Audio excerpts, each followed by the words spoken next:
en química, ¿vale? Y la química estudia, bueno, es un área de la ciencia, mejor dicho, es una ciencia. La química es una ciencia que estudia la materia. Esto es lo más importante. Estudia la materia, ¿vale? Y de ahí estudia varias cosas muy importantes. Su estructura, sus propiedades y las reacciones que las transforman. ¿Qué quiere decir que estudia su estructura? Pues estudia, aquí,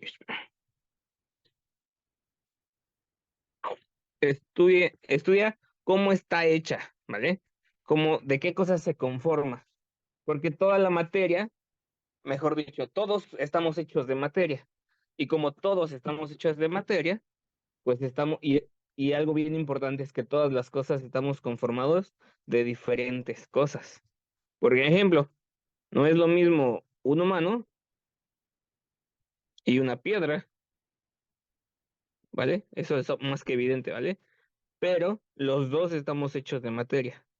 Solamente que que la piedra, su materia se organizó de una manera completamente diferente a la materia que nosotros tenemos, a la que los humanos estamos organizados, ¿vale? Entonces, esto de que estudia la estructura, pues es cómo se organiza, ¿no? De qué está compuesta, ¿no? Porque, por ejemplo, el agua también es materia y todos sabemos que es H2O, ¿vale? Ahorita hablamos un poquito de ese tipo de esto, ¿no? Y también, pues podemos tener el metano, que está compuesto de CH4, ¿no?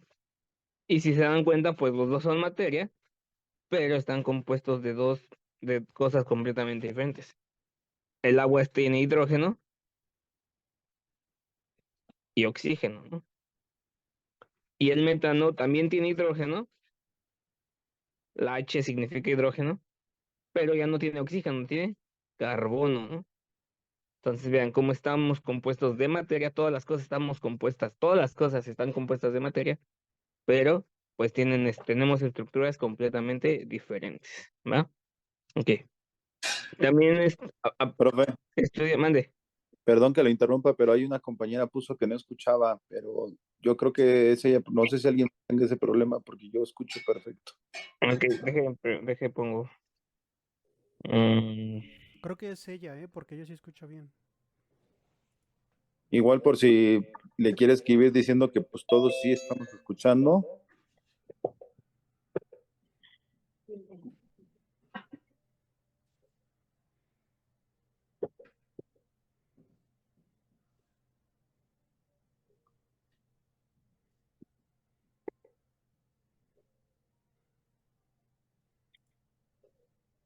de todos modos, se está viendo lo que estoy escribiendo, ¿verdad? Sí, Ok. Entonces, a ver, vamos a ver si Denise sigue sin escucharme. Pues yo sí escucho a todos los que están comentando, los escucho bien. Y pues aquí en el botoncito de mi ¿Profesor me micrófono. escucha? ¿Sí? ¿Quién habló? Sí, yo sí escucho bien. Ah, ok, bueno, entonces me salgo y vuelvo a iniciar a ver si ahora sí me deja. Muchas gracias, perdón, disculpa. No, no, vamos a esperar tantito a ver si se reconecta. Ujú.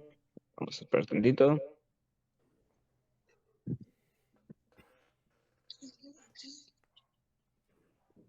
¿Tú confías en mí? Vale.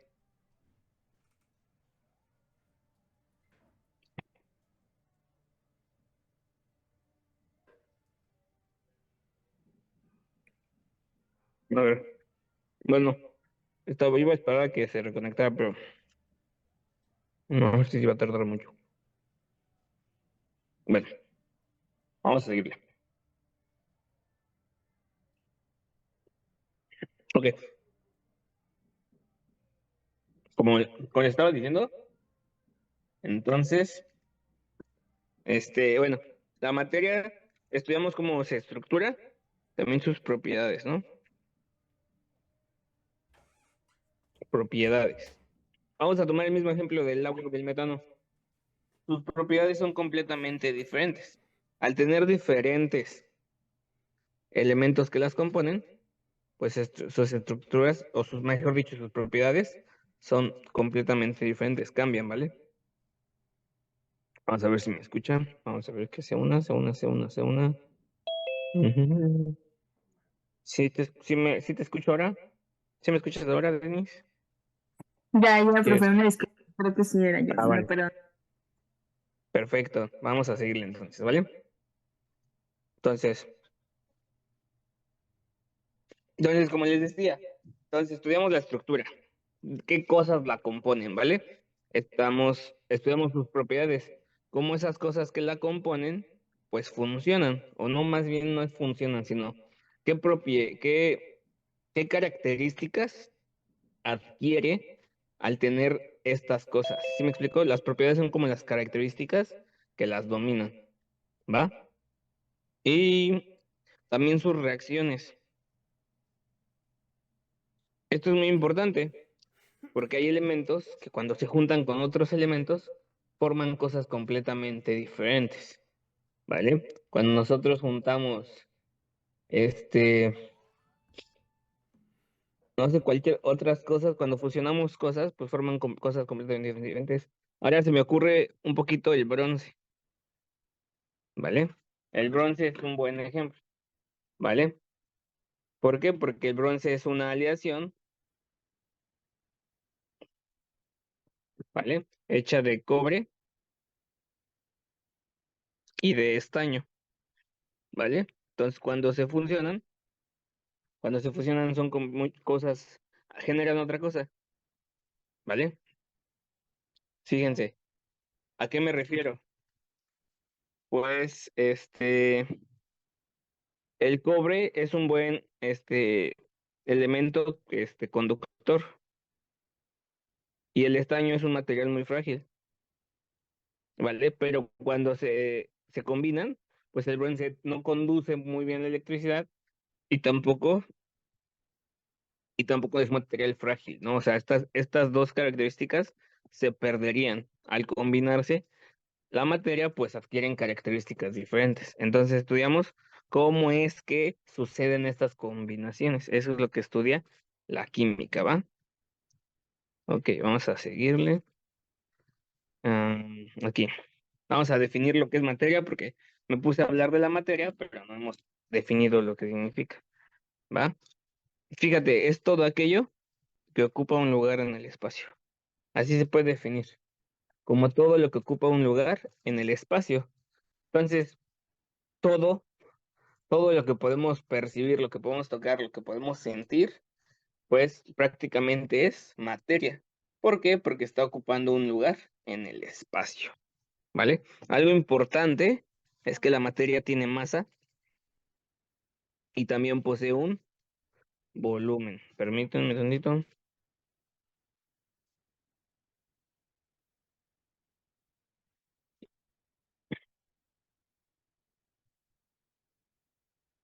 Ok. Entonces, algo muy, muy, muy, muy importante es que la materia tiene masa y también tiene volumen, ¿va? ¿Qué es la masa? Pues es la cantidad de materia. La masa es la cantidad de materia que poseemos, ¿vale? Entonces, cuando yo te digo que tengo una masa de 70 kilogramos, quiere decir que la cantidad de materia que ocupo, pues tiene la cantidad de 70 kilogramos, ¿va? Entonces, cuando vamos a una báscula, eso es lo que pesamos, entre comillas. Ya habíamos hablado de que peso y masa no es lo mismo, ¿va? Y fíjense algo bien importante. Esta masa posee inercia y esta inercia, pues es la tendencia que todos tenemos por conservar nuestra posición, ¿vale? Por conservar nuestro estado de reposo o de movimiento, ¿va? Y también algo importante es el volumen. El volumen es el espacio que ocupa un cuerpo, ¿va? Entonces, nuestro volumen, pues es el espacio que estamos ocupando en este momento, ¿vale? Ok. Entonces, algo bien importante. La materia es todo lo que ocupa un lugar en el espacio. Y esta materia posee volumen y posee masa. La masa es la cantidad de materia que hay y el volumen es el espacio que ocupa. ¿Vale? Entonces ahorita vamos a ver por qué son estas características, por qué son importantes. Porque gracias a la masa y al volumen podemos describir algunos estados, ¿va? Podemos describir algunas propiedades, ¿va? Entonces vamos a ver. Vamos a ver, hablar de las propiedades de la materia. Existen dos tipos de propiedades de la materia. Las propiedades que son extensivas y las propiedades que son intensivas, ¿vale? ¿De qué cuál es la diferencia entre las extensivas y las intensivas? Pues las extensivas dependen de la masa, ¿vale?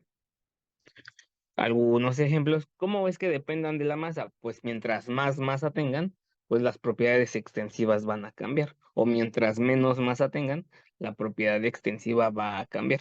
Por ejemplo, la longitud. La longitud es una propiedad extensiva. ¿Por qué? Porque a lo mejor yo tengo un celular así, ¿no? O sea, tengo plastilina así, ¿vale? Y yo digo, bueno, pues no, esta plastilina tiene una altura de 5 centímetros. Pero ¿qué pasa si yo la revuelvo con otra plastilina y me queda ahora una torre de este tamaño? Pues esta torrecita de este tamaño ya tiene tiene una longitud diferente, ya no mide 5 centímetros, ahora va a medir, supongamos que 10, ¿no? Eso significa que depende de la masa, ¿vale? Otra cosa, otra propiedad extensiva es pues la misma masa, ¿vale? Si yo agarro 5 manzanas, bueno, vamos a decir naranjas para decir bolitas, pues estas 5 naranjas van a pesarme 500 gramos, ¿vale? Pero si yo pongo otras 5, pues estas a lo mejor ya no van a pesar 500 gramos, a lo mejor ya me van a pasar a pesar 700 gramos, ¿no? Entonces vean cómo la masa depende de la cantidad de materia que exista, ¿vale? Y el volumen también es una propiedad extensiva. ¿Por qué? Porque si aumento el volumen de algo, pues también va a aumentar su masa. Algo no puede, excepto los gases, tienen, bueno, es que eso tiene una característica completamente diferente, ¿vale? Pero cuando aumentamos nuestra masa, pues también aumentamos nuestro volumen. No sé si han visto que hay personas que están muy delgadillas, ¿vale? Pero pues empiezan a ir al gimnasio, empiezan a aumentar su masa, porque adquieren más masa al hacer ejercicio. ¿Y qué es lo que pasa? Pues ya no se ven así, ¿no? Ya no se ven todos flaquillos, ya se ven más fuertes, ¿no? ¿Va? Y este aumento de volumen, pues es, ¿por qué? Porque aumentó su masa, ¿va? Eso es lo que pasa, ¿vale? Espero que se haya entendido. ¿Alguna duda? ¿No? No. Ok, seguimos. Entonces vamos a hablar ahora de las propiedades intensivas. Las propiedades intensivas, pues las extensivas dependen de la masa, las intensivas no dependen de la masa, ¿va? Y algunos ejemplos son la temperatura, ¿vale? La temperatura, el punto de ebullición, que es cuando algo se empieza a volver vapor, el punto de fusión, que es cuando algo sólido se empieza a volver líquido, ¿vale? ¿Y qué es lo que pasa? Fíjense, vamos a pensar en esto. Vamos a pensar en el punto de ebullición. Si tengo un vaso con agua, ¿vale? Y lo pongo a calentar, yo sé que el agua se va a evaporar a los 100 grados centígrados, siempre. Entonces, aunque yo tenga un vaso con agua, yo tengo que aumentar su temperatura a los 100 grados centígrados para poder hacer que se empiece a evaporar. Pero ¿qué pasa si tengo una alberca?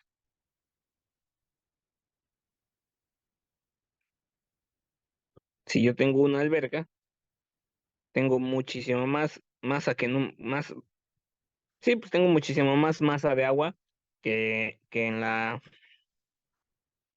el vaso, ¿no? Pero aún así, aunque supongamos que en el vaso tengo 1 litro de agua y en la alberca tengo 10,000 litros de agua, ¿no? Eso no importa. Yo sé que el agua en la alberca también se va a evaporar cuando llegue a los 100 grados centígrados. Se va a comenzar a evaporar cuando llegue a los 100 grados centígrados. Eso es lo que siempre va a pasar. Si yo tengo 1 litro de agua, lo voy a evaporar o se va a comenzar a evaporar a los 100 grados centígrados. Y si tengo 10,000 litros de agua, también lo voy a poner, también lo voy a hacer que se evapore a los 100 grados centígrados. Fíjense, no importa de cuánta masa de agua.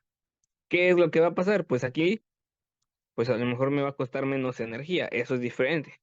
Aquí voy a tener menos energía.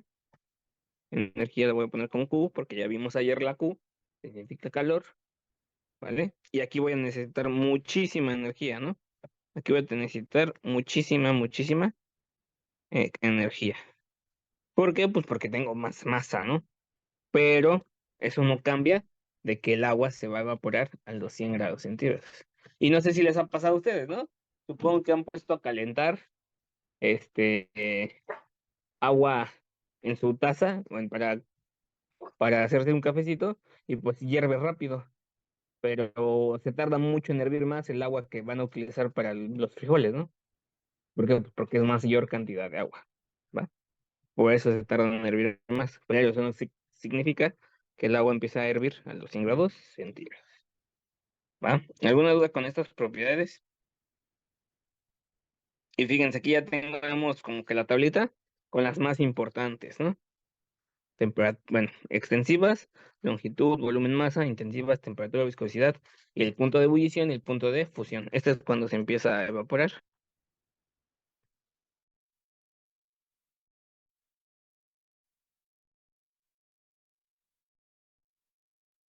Esto me trae a los estados de la materia, ¿va? Los estados de la materia, pues son la manera en la que podemos encontrar, pues válgase la redundancia, la materia, ¿va? ¿Por qué? Porque la materia cambia dependiendo de la temperatura, dependiendo de la presión, y eso va a hacer que pueda encontrar, vamos a hablar del agua, puedo encontrar agua sólida, agua líquida y agua gaseosa, ¿vale? Puedo encontrar de esas tres, entre esas tres, la puedo encontrar en esas tres presentaciones, ¿no? Cuando es sólida, pues es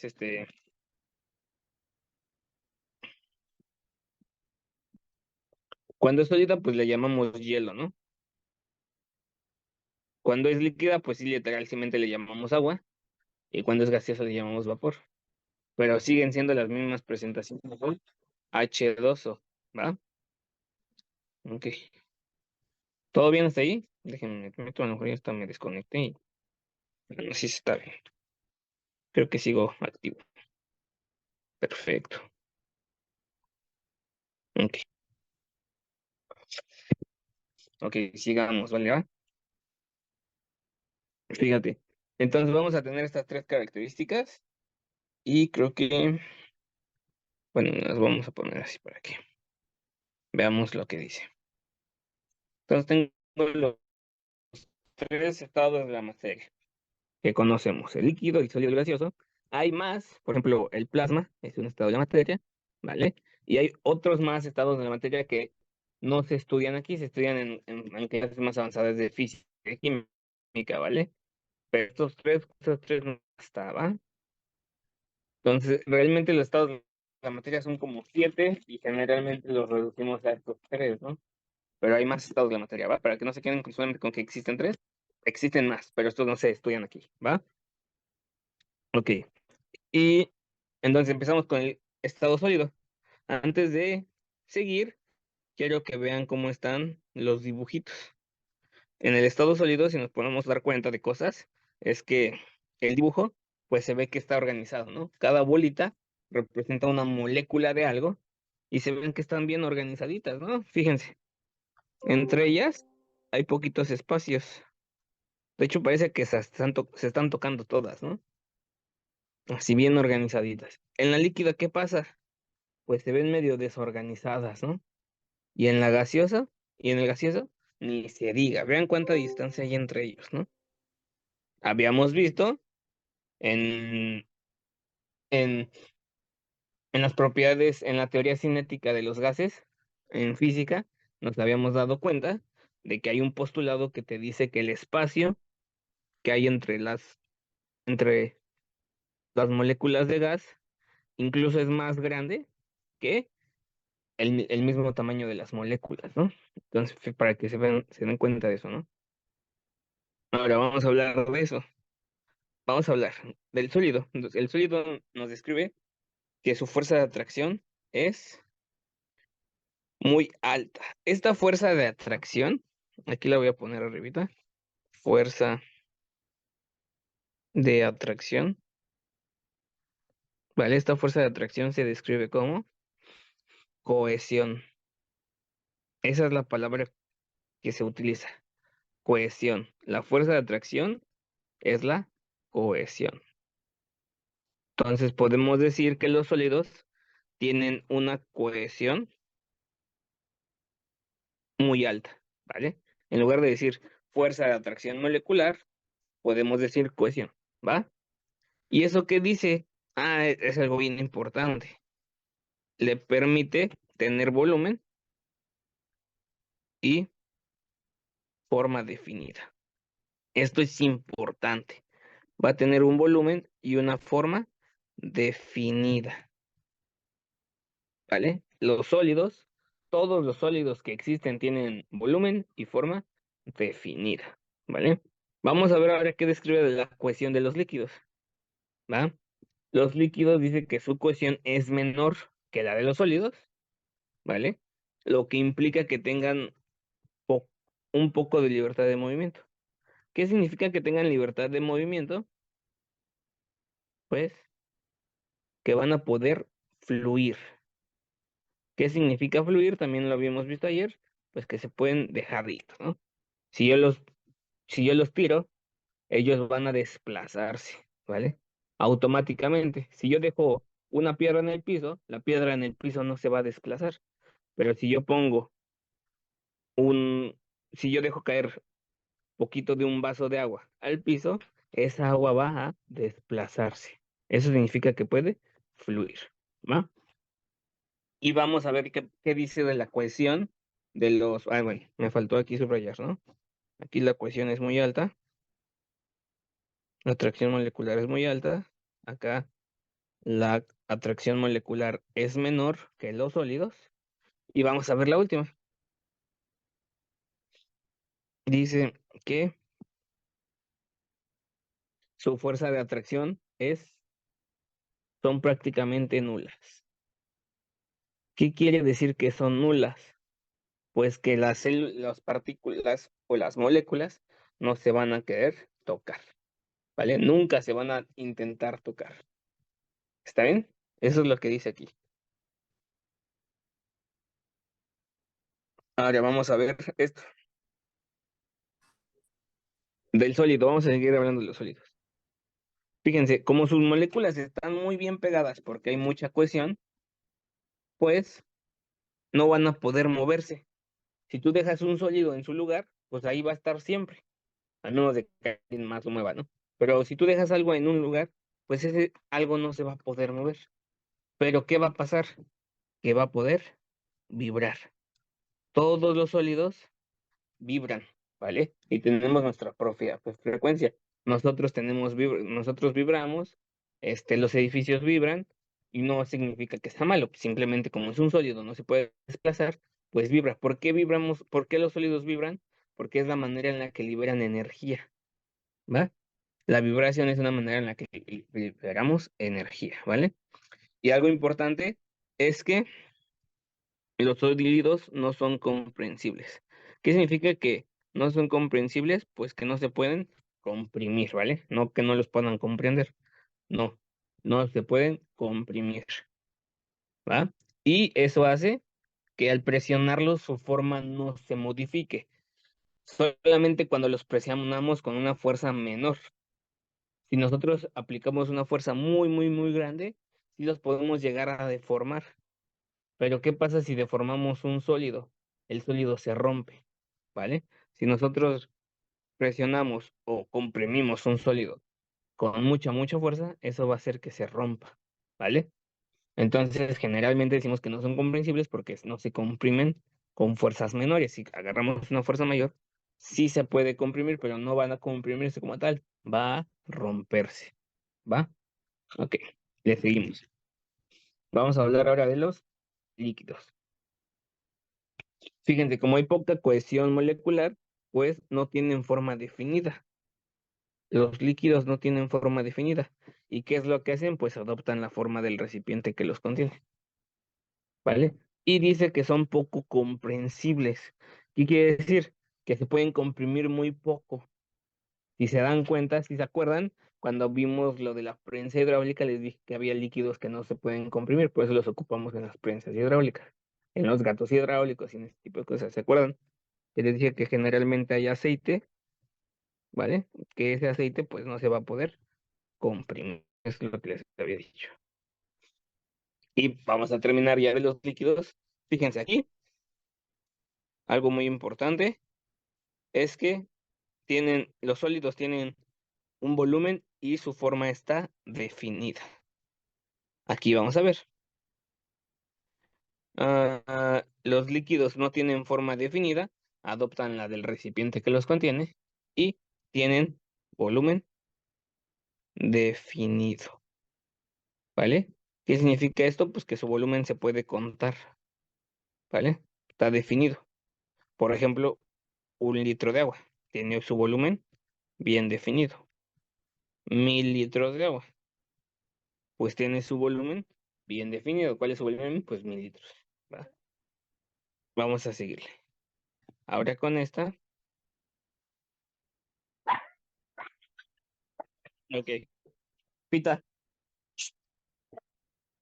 ¿Mm? Ok.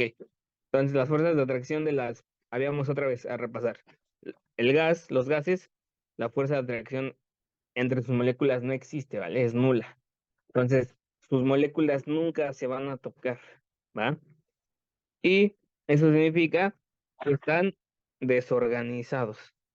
Sus moléculas no tienen organización. Y al no tener al no, al tener una cohesión muy baja, ¿vale? O nula, mejor dicho, una fuerza de atracción nula, pues no tienen forma y su volumen no está definido, ¿va? ¿Y qué pasa? Pues adoptan la forma del recipiente que los contiene y ocupan todo el volumen posible. ¿Qué significa que ocupan todo el volumen posible? Pues si ustedes piensan en sus tanques de gas, ¿vale? Ahí está su tanque de gas. Bueno, aquí tienen un rayo. Pues ustedes a lo mejor ustedes nada más, este tanque de gas a lo mejor tiene la capacidad de 30 litros, ¿no? Pero si ustedes le echan 20 litros, pues ustedes van a darse cuenta que está ocupando el gas, va a ocupar todo el espacio que pueda. Y si le echan 30 litros, pues va a seguir ocupando todo el espacio que pueda. Eso es lo que significa. Va a ocupar todo el volumen posible, ¿vale? Pero si tantito le abres, ¿qué hacen? Si tantito le abres aquí a tu llave, luego van a empezar a salirse. ¿Por qué? Porque quieren ocupar más y más espacio. Más y más espacio, ¿va? Ok. Y el final. Los gases se comprimen con mucha facilidad. Eso es muy importante que sepan. Los gases se comprimen con mucha facilidad. ¿Por qué es importante que lo sepan? Porque a veces creemos que no se comprimen. Como les digo, agarren esto y si yo le meto 100 litros de gas a esto, 100 litros de gas a esto, pues aquí va a estar bien comprimido. Van a estar bien, bien pegaditas las moléculas, aunque no les gusta estar pegaditas, ¿vale? ¿Por qué? Pues porque van a estar comprimidas, ¿vale? Eso es lo que habla de los gases. Ujujú. Ok, entonces vamos a ver. hay veces que la materia pasa de sólido a líquido, de líquido a sólido, o de regreso de gaseoso a líquido, de líquido a sólido, o incluso puede brincar de sólido a gaseoso y de gaseoso a sólido. Eso se, eso se llaman, bueno, estos son estados de materia y los otros se van a llamar cambios en los estados de la materia. Estos cambios son físicos. ¿Por qué se llaman estados físicos? Porque no van a alterar a la materia. El agua, si cambia de sólido a líquido, pues va a seguir siendo agua, ¿va? Eso es lo que está tratando de decir, ¿va?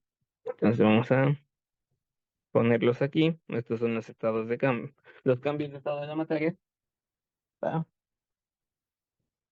Y ahí los tengo, ¿no? Ahí tenemos uno de los mejores ejemplos, el hielo, el agua.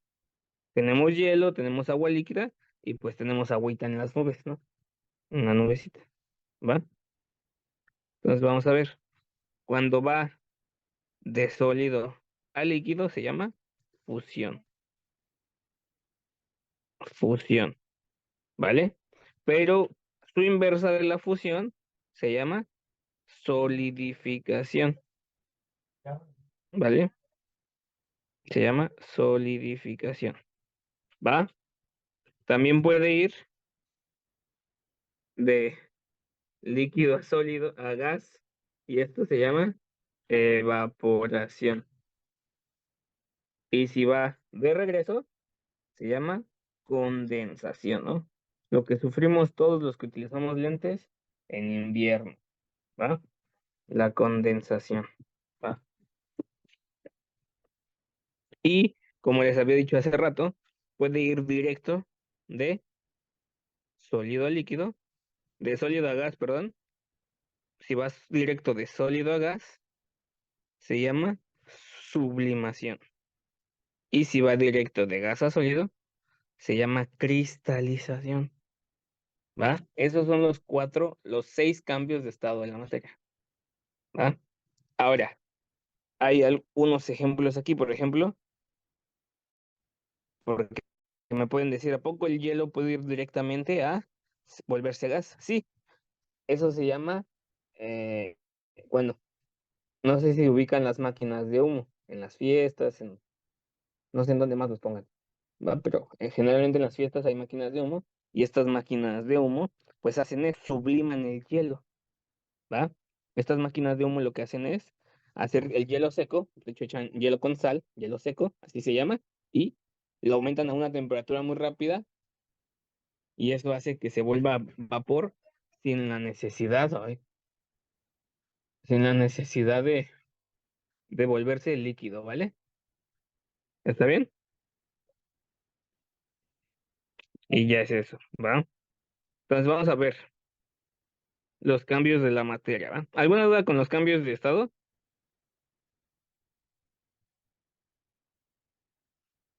Sí, están ahí No, todavía. profe.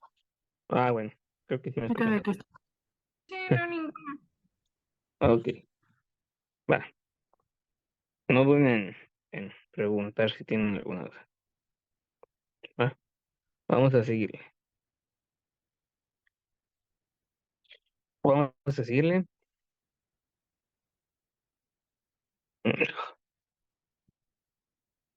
Vamos a seguirle, ¿va? Va a haber cambios de la materia. Existen dos tipos de cambios, ¿va? Los cambios físicos y los cambios químicos. ¿Cuáles son los cambios químicos? Los cambios físicos son aquellos en donde no se modifica la estructura ni la composición de la materia. ¿Qué quiere decir eso? ¿Qué quiere decir eso? Pues que si yo tengo agua, ¿vale? Pues si yo la cambio de estado, permítanme tantito.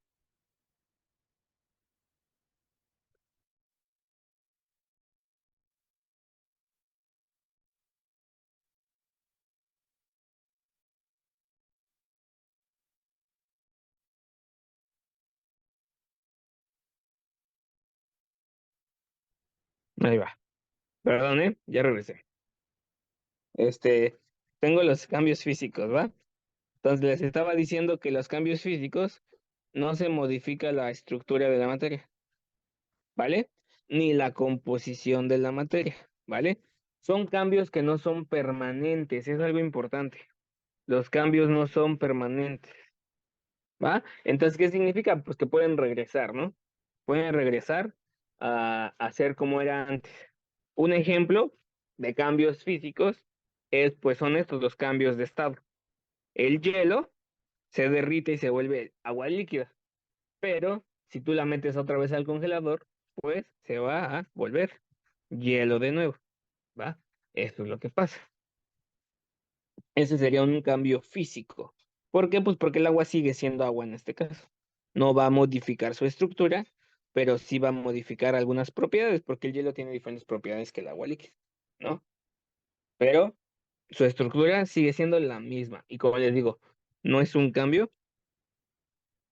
Los cambios físicos no son cambios permanentes. Eso es algo muy importante. ¿Va?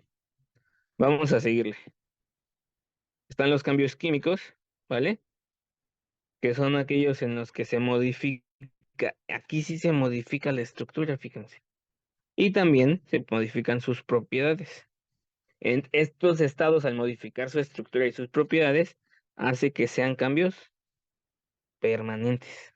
¿Y qué quiere decir que son permanentes? Pues que no vas a poder regresar eso a como era antes. Casi nunca se va a poder, ¿vale? Mejor dicho, nunca se va a a poder.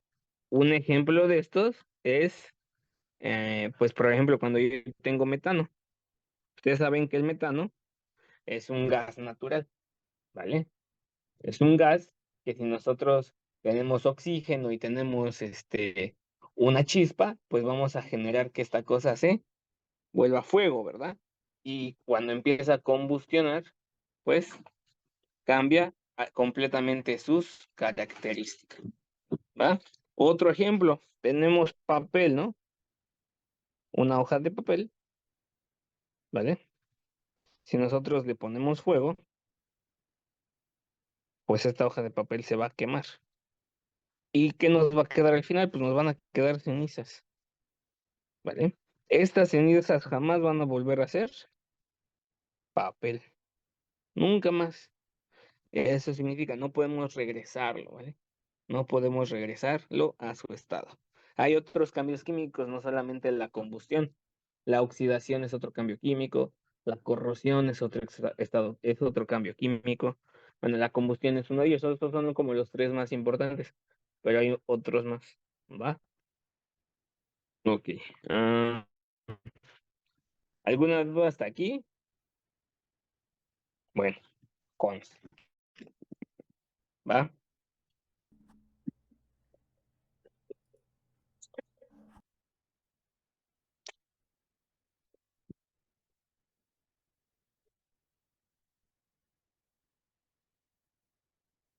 Si se dan cuenta hasta aquí, hemos hablado de todo la materia.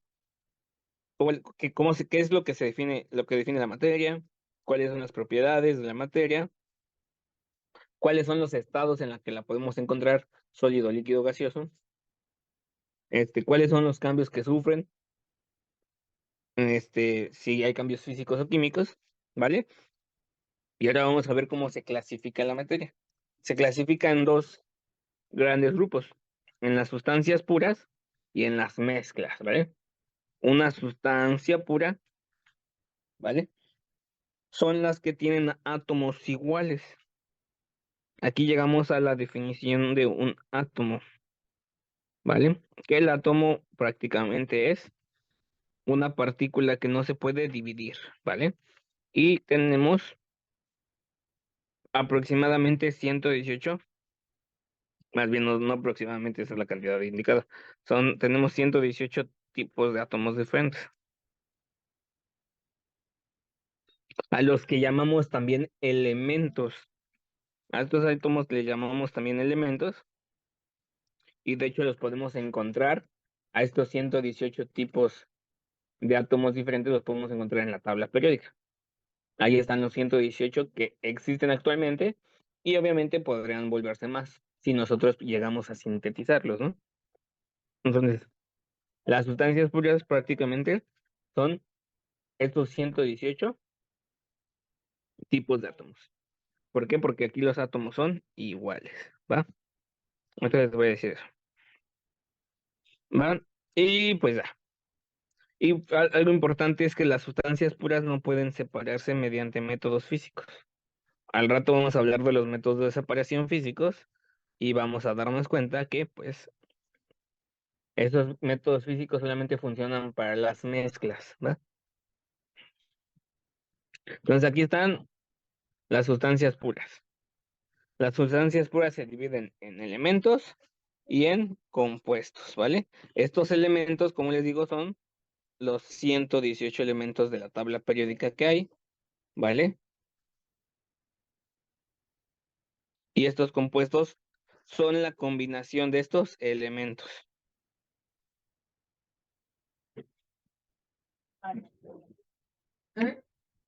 ¿Qué te dije? Acá arriba, aquí arriba. Ok. Entonces, los compuestos son la combinación de los 118 elementos, ¿vale? Entonces, en una clasificación de las sustancias puras, los primeritos que aparecen son los elementos, ¿vale?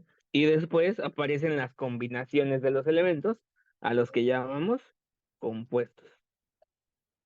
Estos son los dos tipos de sustancias puras que existen, ¿vale? Los elementos y los compuestos. Y a ninguno de los dos los podemos separar por métodos físicos, ¿vale? De hecho, a los elementos no los podemos separar. Si los separamos, pasa lo mismo que pasaría bueno, causaríamos una explosión atómica, ¿no? A los elementos. Y a los compuestos los podemos separar, pero solamente se separan por métodos químicos, ¿vale? Ok. Y tengo estos tres, aquí están, pues ya vimos. Los elementos son sustancias formadas por un solo tipo de átomo, ¿vale? Otra cosa importante es que no se pueden descomponer, no se pueden dividir más. Son las cosas más simples que existen, ¿vale? Ya no se pueden, ya no se pueden separar más, ya no se pueden dividir más, ¿va? Y pues, como les decía, estos elementos los encontramos en la tabla periódica y pues a lo mejor podemos encontrar combinaciones del mismo elemento, como en este caso aquí. Aquí tengo el ozono. El ozono, lo que es que son 3 átomos de oxígeno. O sea, tengo aquí 3 átomos de oxígeno juntitos. Entonces eso también es un elemento, ¿vale? De hecho, se llama una partícula elemental, ¿va? También tenemos otro tipo de elementos de este tipo, por ejemplo, el oxígeno que respiramos. El oxígeno que respiramos no solamente es oxígeno, sino que se llama O2. ¿Qué significa que sea O2? Que son 2 partículas de oxígeno juntitas, se unen mediante un enlace, enlazadas pues. Son dos elementos, 2 partículas, 2 átomos de oxígeno, ¿vale? Enlazados, ¿no? Por eso están así, porque están enlazados. Fíjense cómo, si yo tuviera, por ejemplo, esto, H2, ese H2, pues ese H, todos lo conocen como hidrógeno, mejor dicho, ese es el hidrógeno, ¿no? Entonces, ¿cuántos hidrógenos tengo? Ah, pues tengo 2 hidrógenos. Y eso también es un elemento, ¿vale? Como es del mismo tipo, son 2 átomos del mismo tipo, pues eso es un elemento. En el caso del ozono, que es una característica muy importante, el ozono tiene 3 átomos de oxígeno. 3 átomos de oxígeno. Y eso también lo vuelve un elemento, ¿vale? Vamos a ver la diferencia entre este tipo de elementos como el ozono y los compuestos. Aquí lo dice. Los compuestos son formados por 2 o más elementos diferentes. Entre esas sustancias, entre los compuestos, pues podemos encontrar el agua, ¿Qué dice? Mira, fíjense, tenemos dos átomos de hidrógeno y como aquí no hay un numerito aquí abajito, pues tenemos un átomo de oxígeno. Fíjense cómo son dos o más elementos. ¿Cuántos elementos tengo ahí? Tengo dos elementos diferentes, aunque tengo tres átomos. Tengo dos átomos de hidrógeno y un átomo de oxígeno. Fíjense la diferencia entre el ozono y el oxígeno. El ozono es del mismo tipo de átomo y el agua son dos átomos diferentes, ¿va? Vean esa diferencia. Esa es la diferencia entre elementos y compuestos, ¿va? Y como les había dicho hace rato, se pueden separar mediante métodos químicos, ¿no? ¿Alguna duda? ¿No? No, no. Ok. Está bien, profe. Va. Ahora tengo las mezclas. Las mezclas es otra de las clasificaciones, la segunda clasificación. Aquí están. Ya hablé de las sustancias puras, que son los compuestos y los elementos. Ahora vamos a hablar de las mezclas, ¿va? Que hay dos tipos de mezclas. Las mezclas homogéneas y las mezclas heterogéneas. ¿Va? Y nos vamos a dar cuenta de varias cosas. Fíjense. Las mezclas son dos o más sustancias. ¿Qué quiere decir que sean dos o más sustancias? Pues a lo mejor yo tengo agua y tengo glucosa.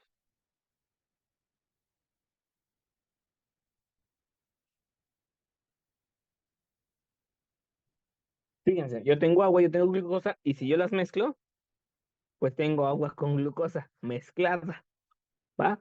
El agua, la glucosa prácticamente es azúcar, ¿no? Pero pues le quise llamar. Donde tengo agua con azúcar. Eso es una mezcla, ¿vale? Vamos a ver qué tipo de mezcla es el agua con azúcar, ¿va? Fíjense. Dice que mantienen sus propiedades originales. Una propiedad del agua es que puede fluir y una propiedad del azúcar es que su sabor es dulce, ¿no? Entonces, si yo mezclo agua y azúcar, pues el agua va a poder seguir fluyendo. Pero ahora va a saber dulce, ¿no? Van a seguir teniendo sus propiedades originales, ¿verdad? Y como dice aquí, se puede separar por métodos físicos. Vamos a ver. Primero lo que son las sustancias homogéneas, ¿vale? Las mezclas homogéneas son aquellas que no se pueden distinguir ah, sus componentes. Sus componentes no se pueden distinguir a simple vista. Como el caso del agua con azúcar. Si yo mezclo agua con azúcar y las dejo bien mezcladas, pues no vamos a poder ver las partículas de azúcar y las partículas del agua, ¿va? Por ejemplo, en el mar, ¿vale? En el mar, tú ves el agua, pero tú no puedes ver la sal que hay en el agua hasta que lleva una ola y te revuelca, ¿no? Y ahí sí te vas a ver la sal en todos lados, ¿no?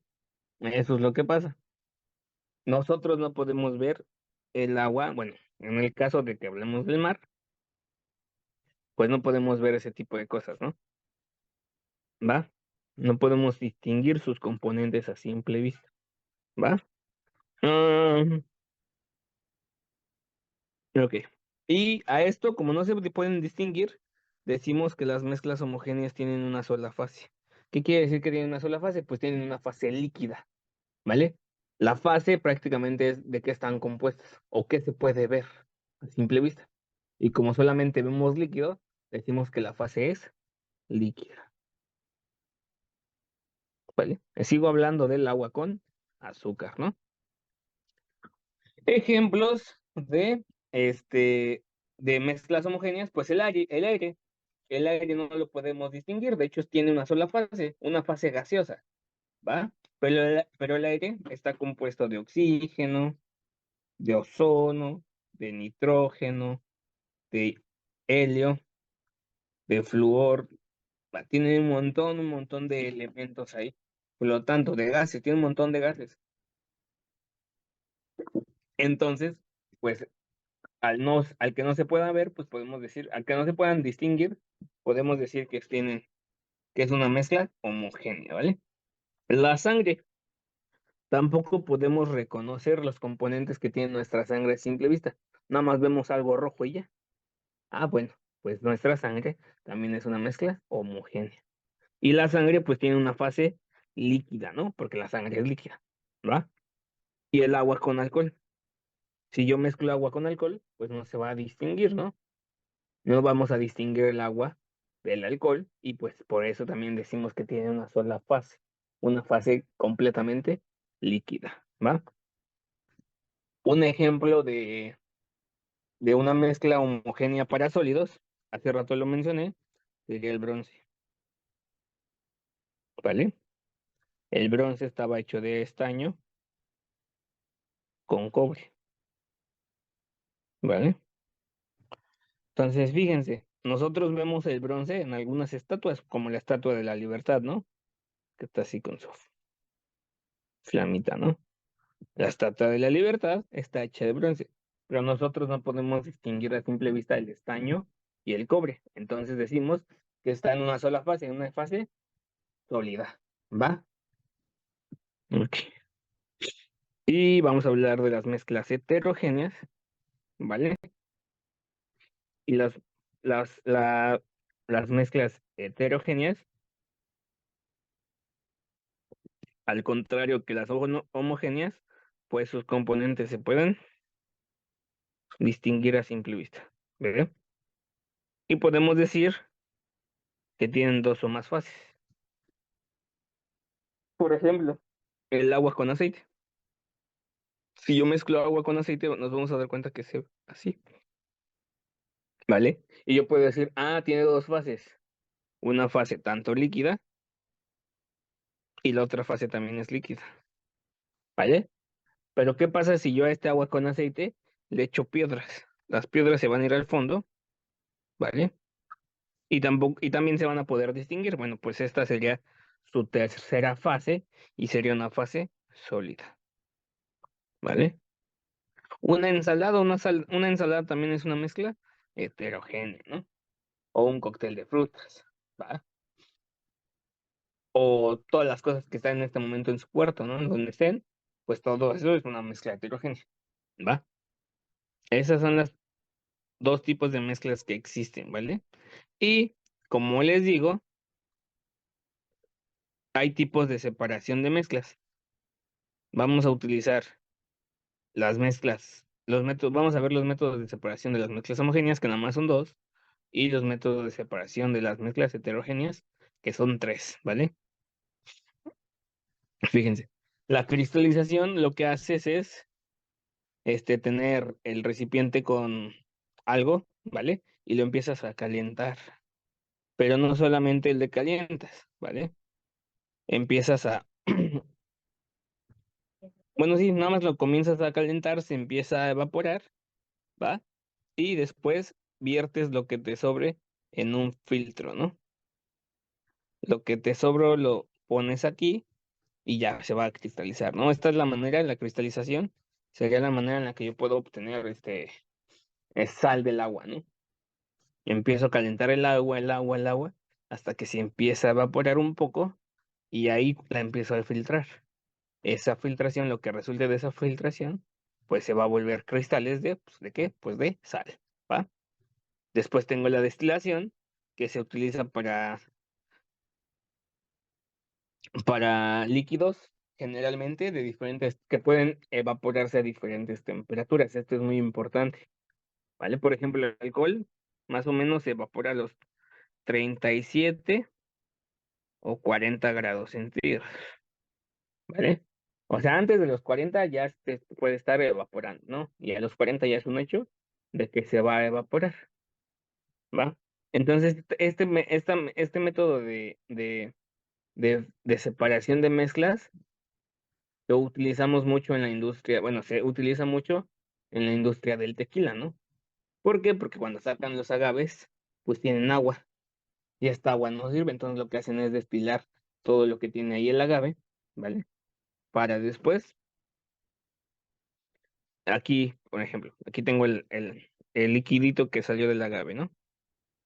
Y ahí hay alcohol con agua, aquí hay alcohol con agua y pues empiezas a calentarlo, que su temperatura no supere, o mejor dicho, que su temperatura supere al punto de ebullición del alcohol, pero que no supere el punto de ebullición del agua.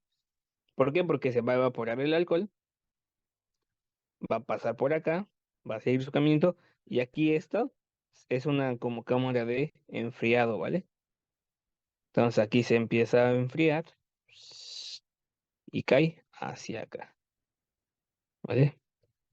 Esta camarita de enfriado, pues lo que hace es enfriar el alcohol para volverlo otra vez líquido y aquí el alcohol ya se va a depositar separado, ¿va? Esto es lo que hacen pues en la industria de los alcoholes, ¿va? Entonces, ¿tienen alguna duda hasta ahí? ¿No? Perfecto, ¿va? Después vamos a hablar de los métodos de separación de mezclas heterogéneas. Pues pues, filtración, ¿no? Podemos ocupar el claro ejemplo de nuestro café de nuestro filtro de café, ¿va? El filtro con café, pues lo que hace es deja pasar el agua. El filtro para café lo que deja es pasar el agua y filtrar los granos de café, ¿no? Entonces eso es la filtración prácticamente. Y hay diferentes tipos de filtros. Tenemos filtros muy abiertos, que se les conoce a veces como tamiz, ¿vale? Y filtros muy, muy delgados, ¿no? De hecho, ahora actualmente existen filtros con separaciones absolutamente ridículas, ¿no? Que no dejan pasar incluso arcillas o limos, que son un tipo de arena muy, muy delgadita, ¿no? De hecho, no son tipo de arena, pero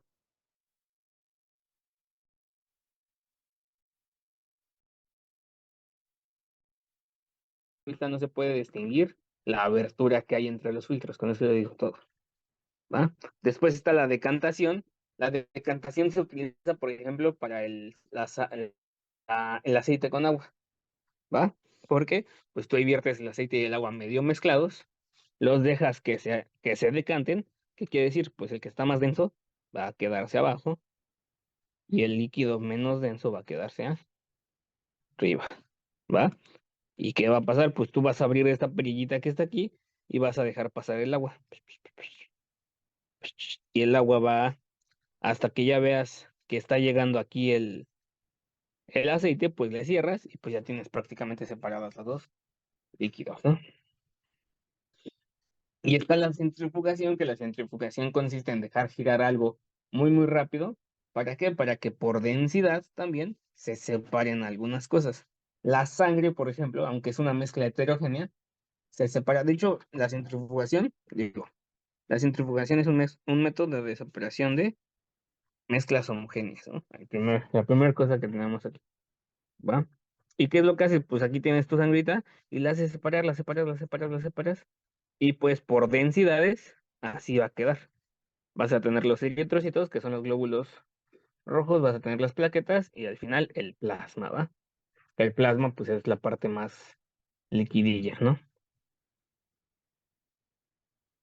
Ok, vamos a resolver este ejercicio, a ver si se puede, ¿va? Dice, ejercicio 1. Resuelve las preguntas y después busca las palabras obtenidas en la sopa de letras, ¿no? A ver, dice, es todo aquello que tiene masa y ocupa un lugar en el espacio. ¿Qué significa que ocupe un lugar en el espacio? Pues que eso tenga volumen. Es todo aquello que tiene masa y volumen.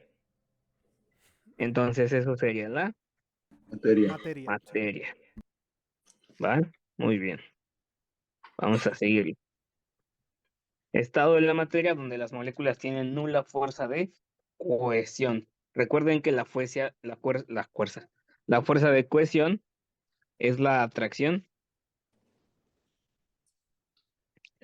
molecular. Los gases.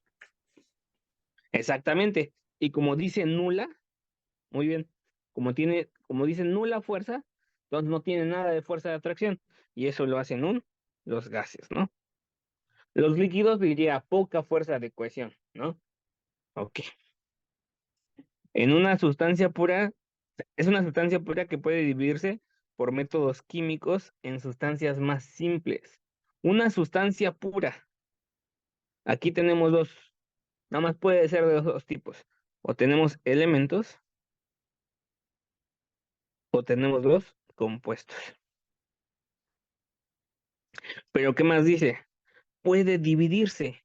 Yo sé que de aquí hay uno que no se puede dividir. Los que no pueden dividirse son los elementos y el único que me queda es el compuesto, ¿no? Entonces la respuesta correcta son los compuestos. Y además aquí lo dice, fíjense, puede dividirse por métodos químicos. La única sustancia pura que puede dividirse es un compuesto y la única manera en la que se divide es por métodos químicos. Aquí no vamos a ver ningún método químico, ¿va? 4. Una mezcla es aquella que presenta una sola fase. ¿Me está diciendo mezcla? Pues yo sé que de mezclas tengo dos, la homo y la hetero. Obviamente homogénea y heterogénea, ¿no? Y dice, es una mezcla, nada más tengo dos tipos de mezclas, que presenta una sola fase. ¿Qué significa que solamente hay una fase? Que no se puede ver lo demás que contiene. Y si no se puede ver lo demás que contiene, es una mezcla homogénea. ¿Vale? Ok. El 5. Cambio de estado en el que un material sólido pasa a uno gaseoso de manera directa sin pasar por el líquido. Fíjense, cambio de estado en el que el sólido se vuelve gaseoso,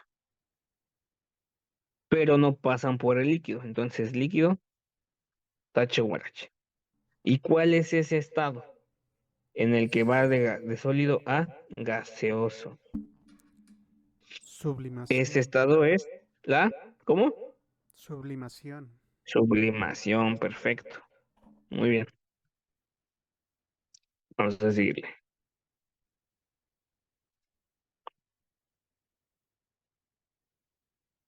Es la unión de dos o más sustancias puras, donde las sustancias conservan sus propiedades originales. ¿Cuáles son? Pues yo sé que el elemento es una sustancia pura, entonces este no es. El compuesto es una sustancia pura y este tampoco es. En el enlace ese ni siquiera lo hemos visto, ¿no? Entonces la respuesta correcta es la mezcla. ¿Va? ¿Va? Sigue. Lo que sigue. Es una sustancia pura que no puede dividirse en sustancias más simples. Es una sustancia pura. Solamente tengo el elemento y los compuestos. ¿Va? Es una sustancia pura. Solamente tengo estos dos. Los elementos o los compuestos. Y dice que no puede dividirse. Ah, ok. La que sí se puede dividir son los compuestos, entonces esta no. Y la única respuesta que tengo es el elemento, ¿no? Ok. Siguiente. Cambio que sufre la materia en donde no se alteran su estructura ni sus propiedades. Vimos cambio elemental, este no. Vimos cambio físico, sí, sí lo vimos, vimos químico también. Y vimos cambios irreversibles. No, tampoco, ¿verdad? Bueno, de hecho sí, sí vimos cambios irreversibles. Pero vamos a leer otra vez. Es el cambio que sufre la materia donde no se altera su estructura ni sus propiedades, ¿va? El único cambio de la materia que no altera nada, son los cambios físicos, ¿no? Como les había dicho, cuando el hielo se vuelve líquido, pero yo también puedo volver ese líquido otra vez hielo, ¿no? Entonces es un cambio físico, ¿no? Ahí ustedes ahí en su casa, aquí ya les hice un pro. Materia, ¿va? Ahí cuando busquen, ahí los buscan en su casa, ¿va? Seguimos. Ujú. Ok, ¿va? Lo siguiente que vamos a ver es el átomo, ¿vale? El átomo. Ayer habíamos hablado un poco de los átomos, pero solamente hablamos de los átomos para entender las cargas de algunas cosas, ¿no? Por ejemplo, cuando tienes carga negativa o carga positiva. Habíamos visto eso, ¿se acuerdan? Que cuando tenemos carga negativa, pues es porque tienes más electrones.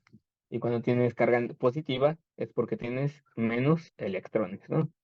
Entonces ayer habíamos visto eso, pero pues, como tal no habíamos definido un átomo como algo, ¿no? Fíjense, el átomo es la parte más pequeña que conforma la materia. La parte más pequeña que conforma la materia. De hecho, podemos decir que es la base de la materia, ¿vale? No hay nada más pequeño. Sí existen cosas más pequeñas que el átomo, pero el átomo es la unidad más pequeña e importante de la materia, ¿vale? Y toda la materia está formada por átomos, ¿va? Estos átomos están formados por tres partículas subatómicas. Estas tres partículas subatómicas son los electrones, los protones y los neutrones, ¿no? Aquí tenemos otro ejemplo de átomo, ¿vale?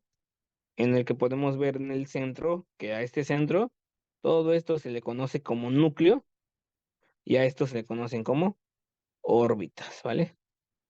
Entonces, si nos fijamos en eso, pues en el núcleo del átomo tenemos tanto a los neutrones como a los protones.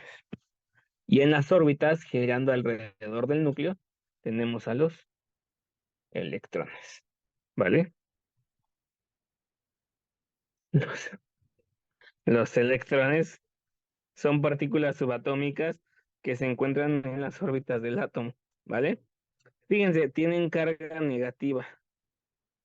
¿Es necesario que nos aprendamos la cantidad de la carga negativa? No, no es importante, solamente recuerden, los electrones están en las órbitas y tienen carga negativa, ¿va? O otra cosa, vean su masa. Es muy, muy pequeña su masa. Bueno, vamos a seguir. Los protones se encuentran en el núcleo atómico, o sea, en el núcleo del átomo, y tienen carga positiva. ¿Es importante que nos aprendamos su carga? No, no es importante que nos aprendamos su carga. Pero observen la masa. La masa es muy pequeña, pero es más pesado que los electrones. Los protones son más pesados que los electrones. ¿Va? Y por último, vamos a ver a los neutrones. Los neutrones también se encuentran en el núcleo del átomo, ¿vale? ¿Y qué pasa? Son eléctricamente neutros. ¿Qué quiere decir que son eléctricamente neutros? Que no tienen carga, no son ni positivos ni negativos, son neutros y pesan exactamente lo mismo que los protones, ¿ya vieron? Los protones y los neutrones tienen la misma masa, los electrones tienen una masa más pequeñita, ¿va? Los electrones tienen carga negativa, los protones tienen carga positiva y los neutrones no tienen carga, ¿vale? No tienen carga. Fíjense, esto es algo muy importante. Las propiedades químicas de un elemento que está en la tabla periódica están hechas o determinadas por el número de electrones, protones y neutrones, ¿vale? Eso es muy importante. Están las propiedades de la tabla periódica, pues nos las vamos a aprender. Porque, y mejor dicho, los protones, neutrones y electrones ayudan a que los átomos adquieran diferentes características. Vaya, estas características se pueden reconocer en la tabla periódica también, ¿va? Ok. Más adelante vamos a ver la tabla periódica, ¿va? Ahora tengo ¿va? Bueno, ya vimos esto. Fíjense, algo importante es esto. Un átomo estable o neutro, el número de electrones es igual al número de protones. ¿Qué quiere decir con que los átomos sean neutros? Ayer hablábamos de eso, hablábamos que los átomos tenían cargas, ¿va? Esto es bien importante. Supongamos que yo tengo un átomo X, ¿vale? Un átomo X, ¿va? Que tiene 10 electrones, tiene 12 protones y tiene 12 neutrones. ¿Qué es lo que pasa? ¿Qué tipo de carga va a tener este? Ah, pues la carga yo sé que se la dan a los electrones o protones. Y tengo que ver de qué tiene más. ¿De qué tiene más en este caso? Ah, pues tiene más protones. Entonces, como tiene más protones, la carga de este átomo es positiva, ¿vale? Pero ¿qué pasa si este átomo tiene 13 electrones? Ah, pues voy a buscar de qué tiene más electrones o tiene más protones. Ah, que tiene más electrones. Ah, entonces la carga, al tener más electrones, es la carga positiva, negativa. ¿Y qué pasaría si tiene la misma cantidad? Si tiene 12 electrones. Pues si tiene 12 electrones y tiene 12 protones, pues la carga es neutra. Como tiene la misma cantidad de electrones y de protones, la carga es neutra. Ok. Ahora, un núcleo atómico o un átomo, pues tiene dos características. Tiene la masa atómica, ¿vale? Y el número atómico. El número atómico se representa la masa atómica se representa con una A y el número atómico se representa con una Z, ¿vale? Pero la verdad eso no es tan importante, solamente quiero que aprendamos a reconocer la masa y el número atómico, ¿va? Ok. Fíjense, algo importante. La masa atómica es la suma de los protones y los neutrones. O sea, los que le dan masa a mi átomo son los protones y los neutrones. Los electrones no le dan no dan masa. Y el número atómico es el número de protones que posee un núcleo, ¿vale? Entonces, el número de protones es el número atómico. La suma de los protones y los neutrones es la masa atómica, ¿vale? Ahora fíjense, vamos a pensar en un átomo. Otra vez le voy a poner X, ¿vale? Y me dice este átomo X que tiene masa atómica igual a 35, ¿vale? Y número atómico igual a 10, ¿vale? ¿Qué estoy diciendo? Bueno, te van a decir eso y te van a preguntar cuántos electrones, cuántos protones, ¿vale? Y cuántos neutrones tiene. Pues yo tengo que saber qué es cada cosa. Si tengo una masa atómica, yo sé que la masa atómica A es la suma de los protones más los neutrones. Y yo sé que el número atómico Z es la cantidad de protones que posee. Entonces yo ya sé cuántos protones tiene este elemento. ¿Cuántos protones tiene? Pues Z es igual a 10, entonces P es igual a 10. Ahora, si no te dicen nada acerca del átomo, pues entonces tú vas a suponer que el átomo es neutro. Si no te dicen que el átomo tiene carga positiva o tiene carga negativa, si no te dicen nada de eso, tú vas a suponer que el átomo es neutro. Entonces, como el átomo va a ser neutro, va a tener también la misma cantidad de electrones. O sea, 10. Y ahora, ¿cómo obtengo el número de neutrones? Yo sé que la masa atómica es igual a los protones más los neutrones. ¿cuánto tengo de masa atómica? Pues pregunta me dice que es 35. ¿Y cuántos protones tengo? Pues tengo 10. Para despejar esa n, vamos a pasarla restando, ¿no? Entonces me queda que n es igual a 35 menos 10, y esto me da igual a 25. Entonces tengo 25 neutrones. ¿Vale? Esto es importante porque les van a pedir que hagan esto. ¿Va? Este ejercicio sí que tienen generalmente, por lo menos en los exámenes de simulacro, ¿va? De cubos. Ok. Pero fíjense, puede pasar otra cosa. Pues no es rara, pero puede pasar otra cosa. Tengo un elemento, ¿vale? Es más, vamos a agarrar el mismo elemento. El mismo elemento que me dice que A vale 35 y Z vale 10. Pero este elemento aquí, en la parte derecha, va a tener un más 3. ¿Qué significa que tiene un más 3 aquí? O también podría tener un 3 más. ¿Qué significa que tenga ahí un ese más? Va, ese más con otro número me va a decir que perdió. Cuando tiene un más, me está diciendo que perdió 3 electrones. Puedo tener un ejemplo, ¿vale? Donde sea 3 menos o menos 3. Y este me diría que ganó 3 electrones. ¿Qué me está diciendo entonces el más? Pues la carga que tiene. Es carga positiva porque perdió electrones.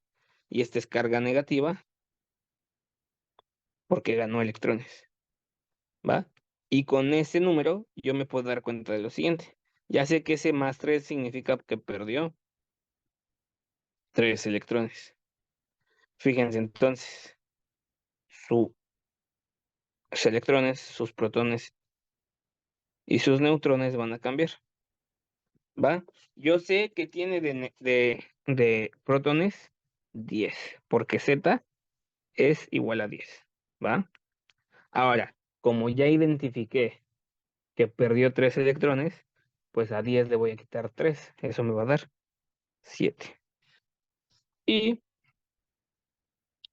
pues al final la masa atómica sigue siendo la misma, entonces esto va a ser 25, ¿vale?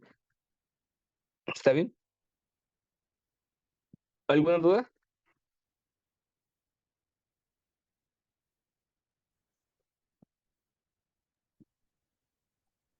Todo bien, profe. Ok, ok. Y bueno, hay un ejemplo. Vamos a hacer este uno, ¿va? Fíjate, determina la cantidad de protones, electrones y neutrones, ¿va? De un elemento cuyo número atómico, el número atómico es Z, es igual a 11 y la masa atómica es igual a 23. La masa atómica es A, ¿no? Ahora fíjense, siempre la masa atómica, siempre A va a ser más grande que el número atómico. No puede ser al revés. Entonces yo de aquí ya sé algo. Z es igual a 11 y Z es igual a P. Entonces, ¿cuántos protones tengo? Pues tengo 11. Y como no me dice que es un elemento cargado positivo o negativamente, entonces que los electrones son iguales. Y ahora a 23 nada más le tengo que quitar 11 para saber cuántos neutrones tengo. ¿Y cuántos neutrones tengo? Tengo un 23 menos 11, esto me da 12. Entonces tengo 12 neutrones. Y si busco la respuesta correcta sería el inciso B de bueno. Eso es todo lo que hay que hacer. Va en este tipo de ejercicio. Ujú. Bueno, vale. Vamos a ver la teoría atómica. Nada más denme un chancecito, ¿vale? Tengo que ir rápido al baño.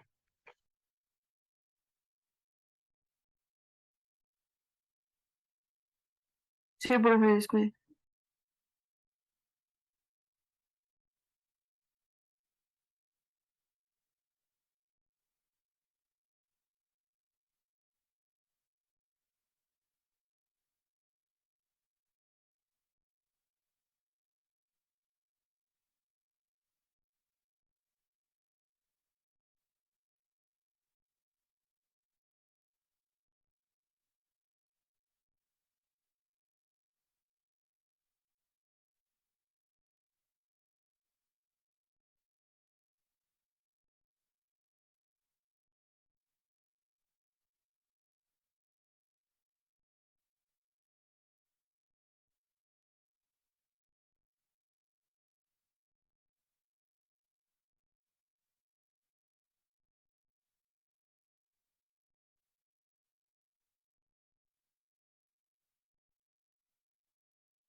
Ok, ya quedó. Disculpen, ¿eh? Tenía que ir al rápido al baño. Ok, vamos a darle. Gracias. Ok, vamos a hablar de la teoría atómica, ¿vale? Esta teoría, pues, la neta, se resume muy bien en este diagrama de flujo, ¿verdad? Que está aquí. Este, pues todo empezó en el año 400 antes de Cristo, ¿vale? Un filósofo griego, obviamente, ¿vale? Que se llamaba Demócrito, dijo que toda la materia, o sea, todo lo que existía en el universo, estaba conformado por algo muy pequeño, ¿vale? Él nunca lo había visto, pero él sabía que estaba conformado por algo muy pequeño. Este algo muy pequeño, a él lo llamó átomo. Y pues ya se quedó con ese nombre, ¿va? Entonces, Demócrito fue quien propuso ese nombre y propuso que los átomos eran muy pequeños. Incluso dijo que eran partículas indivisibles. ¿Qué quiere decir indivisibles? Que no se pueden dividir, ¿vale? La química evolucionó de diferentes maneras durante todo el tiempo, ¿ah? Pero nunca habían hablado de, como tal, de la estructura atómica.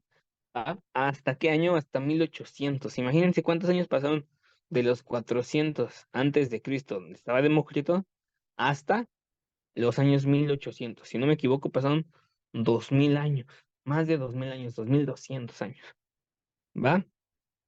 Y llegó este señor llamado John Dalton, ¿va? ¿Qué fue lo que hizo Dalton? Pues Dalton propuso cuatro postulados acerca de la estructura atómica, ¿va?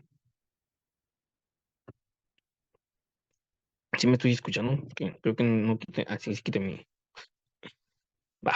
Estos cuatro postulados, ¿va? Son esto, fíjense, los átomos de un mismo elemento tienen propiedades idénticas. Pues tiene mucho sentido. ¿A qué se refería Dalton? Pues que si tengo un átomo de oxígeno, tiene las mismas propiedades que otro átomo de oxígeno. No pueden cambiar sus propiedades. ¿Por qué? Porque siguen siendo átomos de oxígeno. Si yo tengo un átomo de hidrógeno, pues va a ser igualito a otro átomo de hidrógeno. ¿Va? Ok. Los compuestos se forman cuando átomos de diferentes tipos se combinan entre sí en una proporción fija. ¿Qué quiere decir eso? Que yo tengo esta combinación, ¿vale? Y se combinaron en una proporción física. ¿En qué proporción? Pues que un átomo de oxígeno por dos átomos de hidrógeno. Mi proporción sería 2:1 o 1:2. Uno de oxígeno por dos de hidrógeno siempre, o dos de hidrógeno por uno de oxígeno siempre, siempre, siempre, ¿va? Esa es la proporción que sería del agua, ¿no? ¿Va? Hay proporciones un poco más difíciles cuando son elementos de más de tres tipos, ¿va? Después dice, los átomos de un elemento no pueden crearse ni destruirse o transformarse en átomos de otros elementos. Los átomos de un elemento no pueden crearse ni destruirse o transformarse de átomos de otros elementos. ¿Qué quiere decir eso? Pues que si yo tengo un átomo de hidrógeno, este átomo de hidrógeno, toda su vida, toda su existencia, va a ser un átomo de hidrógeno, ¿vale? No se va a volver un átomo de oxígeno, no se va a volver nada. Siempre va a ser un átomo de hidrógeno. Ahora el 4. Los números relativos y tipos de átomos son constantes en un compuesto dado. ¿Qué quiere decir? Que yo tengo H2O, los números relativos en ST2 y el 1 que está aquí. Esos serían los números relativos. Van a ser constantes siempre. ¿Qué quiere decir? Que nunca van a cambiar. Si quiero tener agua, también van a ser H2O. Siempre, siempre van a ser constantes. Después de eso, en 1904, llegó Thomson y él propuso una estructura que llamaron budín de pasas, ¿vale? ¿Por qué la llamaron así? Pues aquí está, fíjense cómo es, ¿vale? Él decía que un átomo era una esfera con carga positiva, ¿vale? Esta esfera tenía cargas positivas, ¿vale? Y estaban incrustadas en ellas esferas más pequeñas con carga negativa, así como un pudín de pasas, ¿no? Tenemos una esfera grandote, positiva, y esferas más pequeñas que son negativas, ¿no? ¿Va? Y pues este será el protón, la esfera grande, y los electrones serán las esferas chiquitas, ¿va? Después llegó Ernest Rutherford, ¿vale? 7 años después de Dalton, de hecho, digo de Thomson, y propuso un modelo muchísimo más eficiente y mejor basado en las investigaciones de esa época, ¿va? ¿Qué propuso? Pues dijo que los protones y los neutrones tienen masa, ¿vale? Entonces él ya creó el concepto de neutrón y dice que los protones y los neutrones estaban en el centro del átomo y que alrededor de él viajaban los electrones, pero él dice que las órbitas eran circulares o elípticas, ¿vale? Eso es lo que dijo Rutherford. Y ahora pasó toda esa teoría a Bohr, y Bohr estudió el hidrógeno para darse cuenta de lo que sí, ¿va? Creó este modelo, que es el modelo de Bohr, ¿va? Y la primera cosa que dice es que los electrones tienen energía, ¿vale? Y mientras más cerca estés de la órbita, mayor energía, del núcleo, mayor energía vas a tener. Mientras más alejado esté del núcleo, menor energía va a tener el electrón, ¿va? Ok. Y... Ok, eso es todo. Y aquí está, ¿no? Él, y él, este, Bohr, lo más importante que hizo fue eso, de los subniveles. Mientras más lejos estés del átomo, menor energía, perdón. Y mientras más cerca estés del átomo, no es cierto, mientras más lejos estés del átomo es más energía, y mientras más cerca es menor energía, ¿vale? Y si un átomo pasa de aquí a acá, pues va a liberar. Y si pasa de aquí hacia acá, pues va a necesitar energía, ¿va? Y después llega la de Sommerfeld, ¿vale? Que postula lo siguiente: dentro de un nivel energético existen subniveles de energía. No solamente existen órbitas circulares, sino también órbitas elípticas, ¿va? Esto es lo que postuló Sommerfeld. Pero fíjense, este Bohr dijo que había diferentes niveles, ¿vale? Podemos decir el nivel 1, nivel 2, nivel 3, ¿vale? Pero Sommerfeld dijo que entre esos niveles había subniveles, ¿vale? Y esos subniveles pues también van a requerir mayor o menor energía, ¿va? Eso es lo que decía Sommerfeld. Y pues ya terminamos de ver la teoría atómica, ¿vale? Vamos a seguirle. Esto de los números cuánticos no lo preguntan en el examen de Colbach, entonces vamos a seguirnos a la tabla periódica, ¿va? Disculpe, de las teorías, sí van a venir preguntas. Sí, te preguntan cosas sencillas como quién dijo que, bueno, quién postuló el modelo del budín de pasas, o, o quién fue quien creó, o quién fue quien dijo que existía una partícula de carga neutra. Ese fue Rutherford, ¿no? Ah, ok. Te pueden decir que Bohr puso que había subniveles, ¿no? Y ese tipo de preguntas. O una relación de columnas, también podría ser, ¿va? Postuló Los- tal cosa y quién fue. Y ya puedes relacionar las columnas. Sí, no vienen muchísimas preguntas de esto, a lo mejor una o dos, porque te digo, fíjense, algo que no he hablado con ustedes, ¿no? Y creo que tampoco, a lo mejor no se habló con ustedes en el principio, es que el examen de ciencias experimentales tiene 60 preguntas, ¿vale? Pero ¿qué son las ciencias experimentales? Como tal, yo nada más les voy a enseñar física, química y biología, ¿no? Y ustedes ya vieron otra ciencia cuando vieron el otro módulo de ciencias sociales que se llama geografía. Geografía como tal no es una ciencia experimental, ¿va? Pero el examen del Colbach la incluye ahí, ¿va? Entonces, de estas 60 preguntas, pues van a tener 15 de física, 15 de química, 15 de biología y 15 de geografía.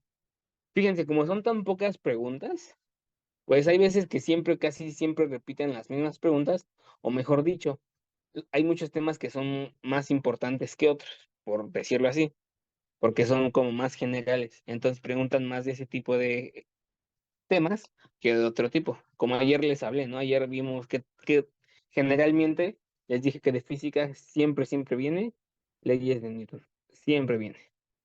¿Va? ¿Está bien? Ok, sí. Entonces, ese tipo de cosas vienen. De esta pregunta a lo mejor viene una o dos, pero no lo creo. Hay más cosas que pueden preguntarles de química, ¿no? Como por ejemplo los tipos de mezclas, las partículas subatómicas, protones, neutrones, electrones, ¿no? Ese tipo de cosillas, ¿va? Ok, ya para terminar, vamos a hablar un poquito de la tabla periódica, ¿va? Entonces vamos a ir a la página,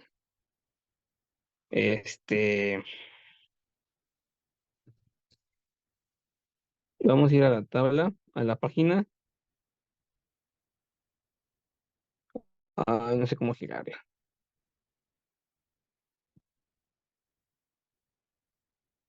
A ver, creo que ya la voy a voltear.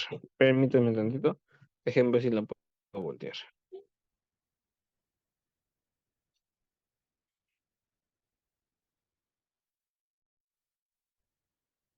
Híjole, quedó bien fea. Ahorita le estiro tantito. Hay más o menos, ¿no? Déjenme ver si la puedo sacar de esta página. Mm, entiendo, pero-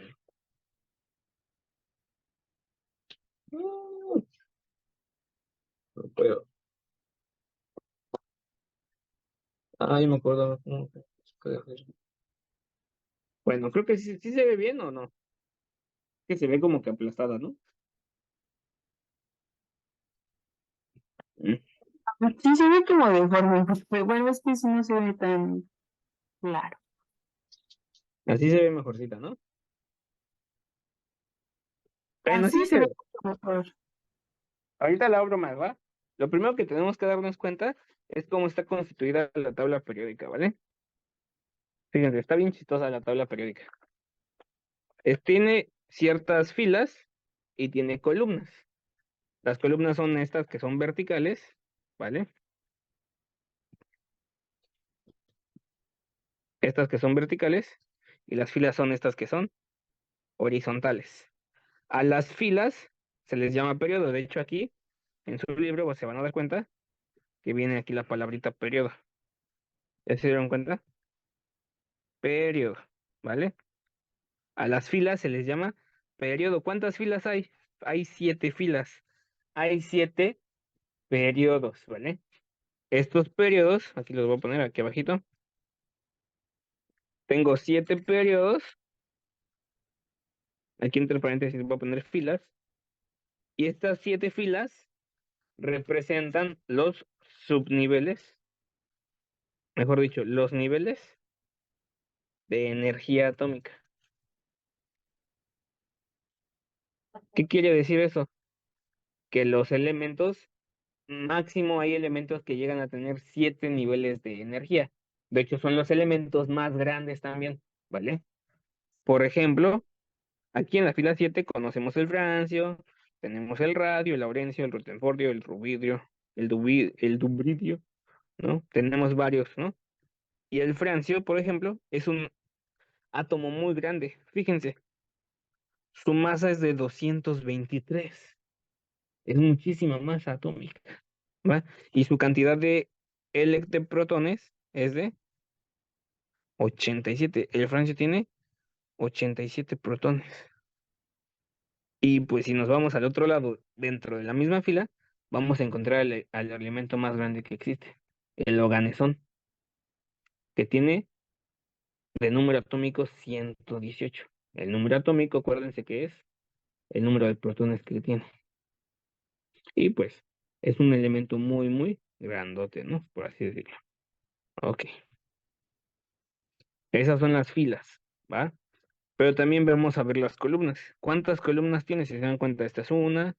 Aquí están numeradas. 1, 2, 3, 4, 5, 6, 7, 8, 9, 10, 11, 12, 13, 14, 17, 18. ¿Cuántas columnas hay? Son 18 columnas.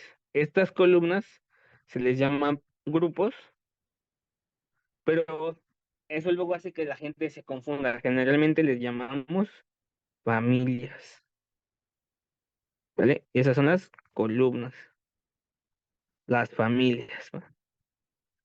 Y estas familias, pues son 18 familias diferentes.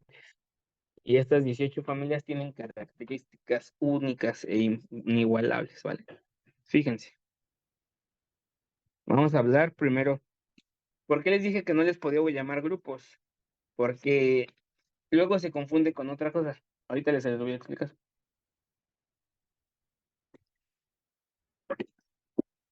Generalmente existen dos grupos principales de elementos, ¿vale?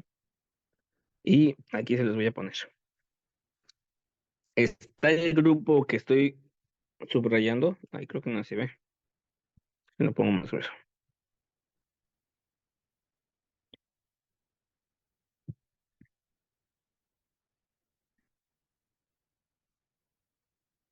Este grupo, pero que no solamente son estos dos, sino que son todos estos.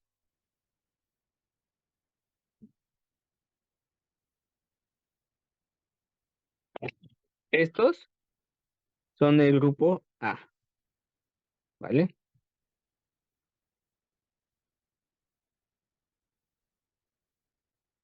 El grupo A, así se le llama. A este grupo A se le conoce como elementos representativos.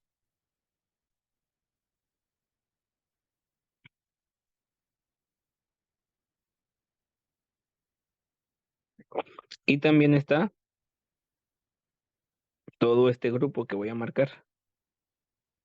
Este cuadrito chiquito. Y estos que están aquí abajo. Todos estos de aquí. Eso es el grupo, pues el grupo B. Y a estos se les conoce como elementos de transición. Entonces son los elementos representativos y los elementos de transición, ¿vale? Y luego, pues, si se dan cuenta, los elementos del grupo A les podemos decir altos también, los de A de altos. ¿Por qué? Porque son las columnas más altas, ¿va? Y los de elementos B, pues les puedo decir al grupo B, B de bajitos. ¿Por qué? Pues porque son las columnas más pequeñas, ¿vale? Nosotros nos vamos a centrar solamente en el grupo A. El grupo A es muy importante. Ahora sí, le voy a poner mucho zoom, ¿va? Ahora, bueno, entonces voy a centrarme en el grupo A y me voy a centrar también en sus familias, ¿va? Las familias del grupo A. ¿Cuántas familias del grupo A existen? Déjenme las borro y las vamos a ver. Le estoy diciendo que las familias son las columnas, ¿vale? Entonces vamos a ver cuántas columnas altas hay. Hay una, dos, tres, cuatro, cinco, seis, siete, ocho. Entonces existen 8 familias, ¿vale? La primera familia es esta, la familia A1, o también le podemos decir 1A. Generalmente yo le pongo A1,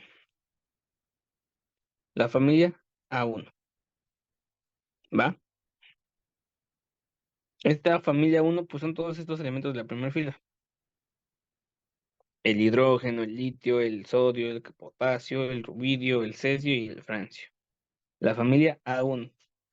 A esta familia se le llama como metales alcalinos, ¿vale? Así se le llama a esa familia. La familia A1 se le llama como metales alcalinos. Después está la familia A2, el berilio, el magnesio, el calcio, el estroncio, el bario, el radio.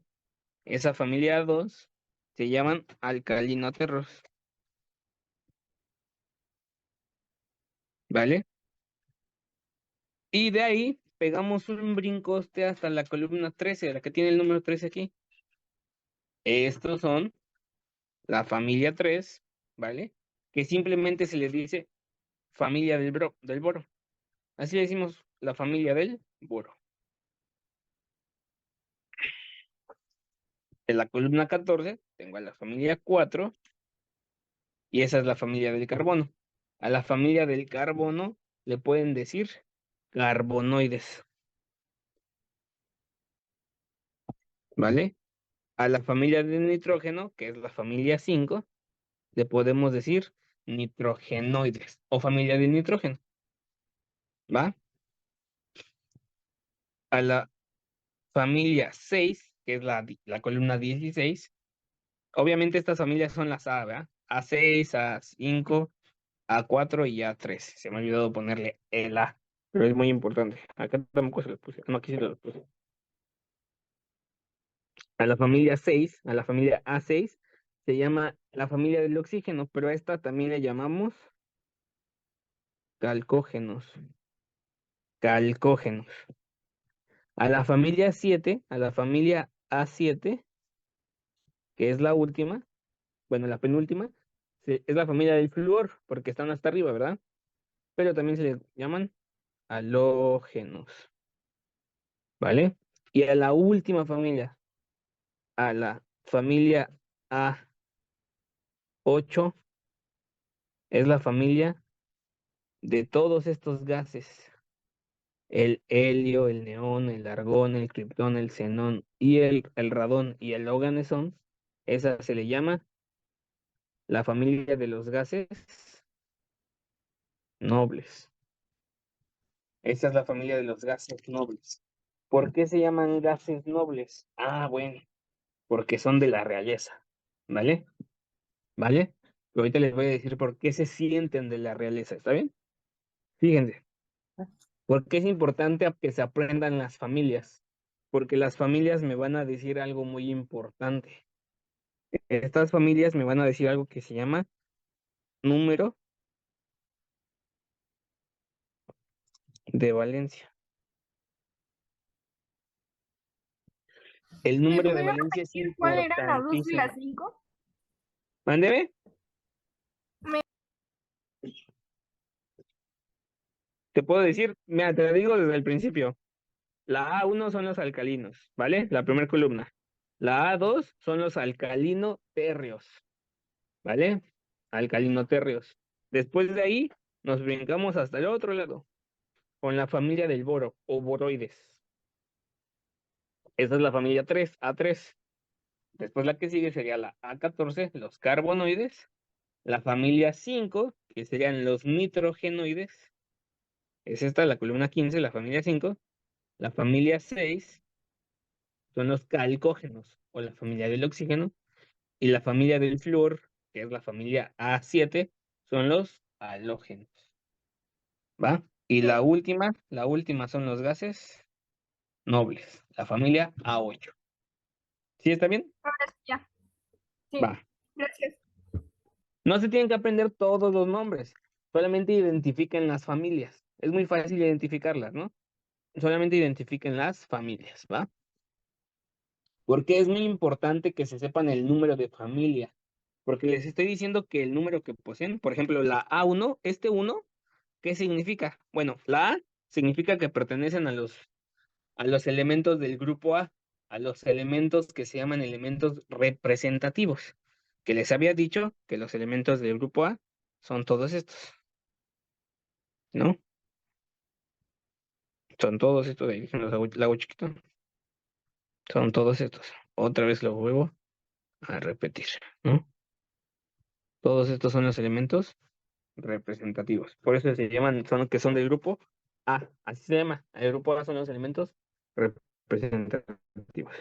Ahora, el número que viene, por ejemplo, aquí el 1 en los alcalinos o el 2 en los alcalinotérreos, ese número es el número de valencia.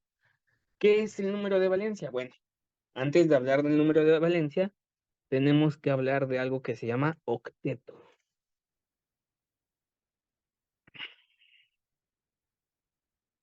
¿Vale? El octeto de un elemento son los últimos 8 átomos. Digo, los últimos 8 electrones, perdón. ¿Vale? Y esos electrones, pues hay algunos elementos que no tienen a los 8 completos. ¿Vale? Por ejemplo, los alcalinos. En su último octeto, por ejemplo, el litio, en su octeto solamente tiene 1. Y entonces tiene 8 espacios vacíos para más electrones. ¿Vale? Pero, por ejemplo, si nos vamos al flúor, que está acá, pues el flúor, ¿vale? Es de la familia de los halógenos, de la familia A7. Entonces, este 7 significa que sí tiene 7 electrones. 1, 2, 3, 4, 5, 6, 7. Tiene 7 electrones. ¿Y cuántos le falta? Le falta 1, ¿vale? Estoy hablando de la última órbita. Déjenme regresar tantito para volver a explicar eso. Ay, no, aquí no es. Fíjense.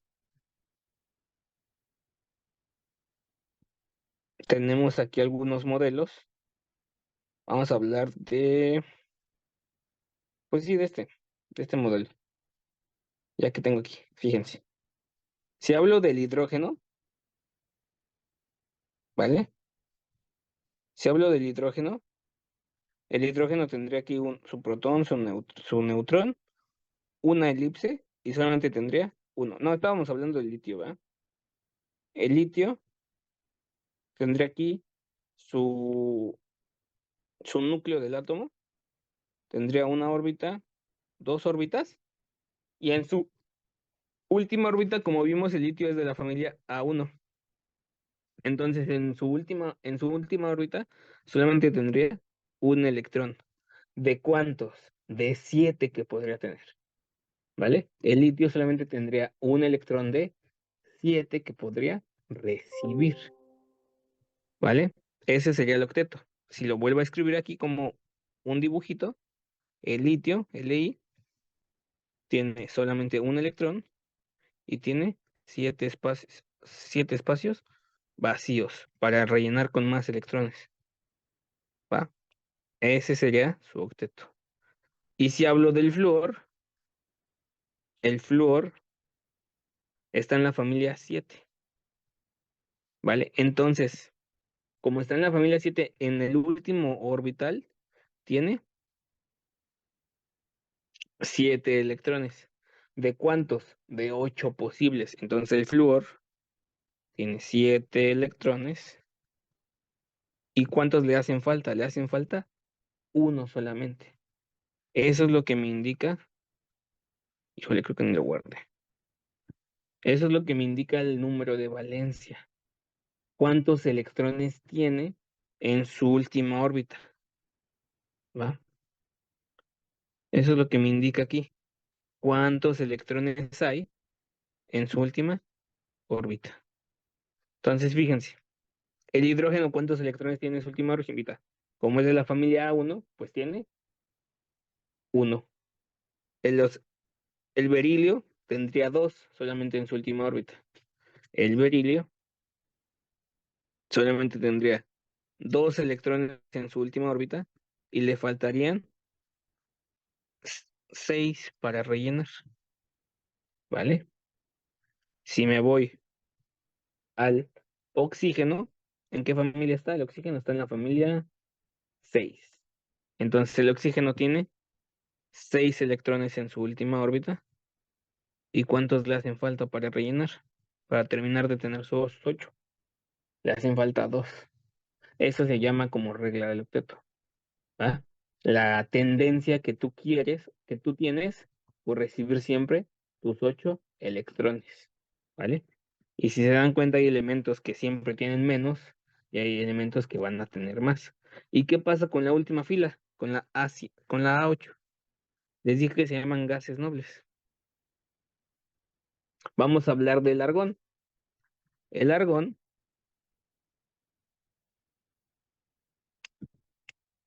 el argón, en su última órbita va a tener 8 electrones.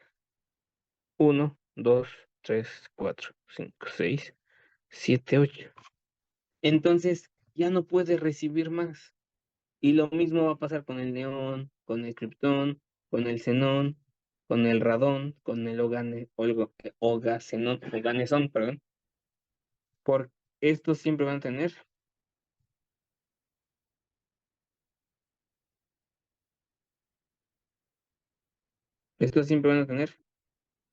menos, ¿va? Ay, ya se me movió bien un gacho esto. Bueno, entonces, los gases nobles, siempre van a tener todas sus 8 electrones llenos. Su octeto va a estar lleno. Por eso ya no se juntan con nadie. No se juntan con otros elementos, ¿vale? Y los elementos que no tienen su octeto completo, por ejemplo, el flúor, vamos a hablar del flúor, ¿vale? El flúor está en la familia A7. Entonces tiene 7 electrones, ¿vale? Y le hace falta uno, ¿vale? Y si hablamos del hidrógeno,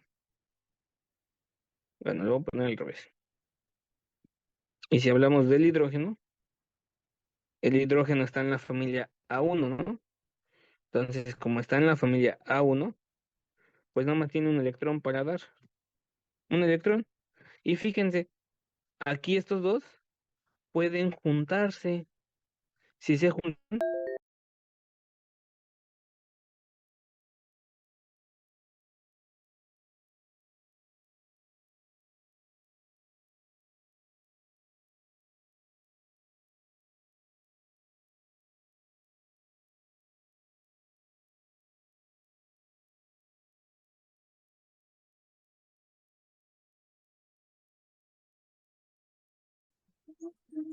hasta ahí nos vamos a quedar, ¿está bien? Sí. Fíjense.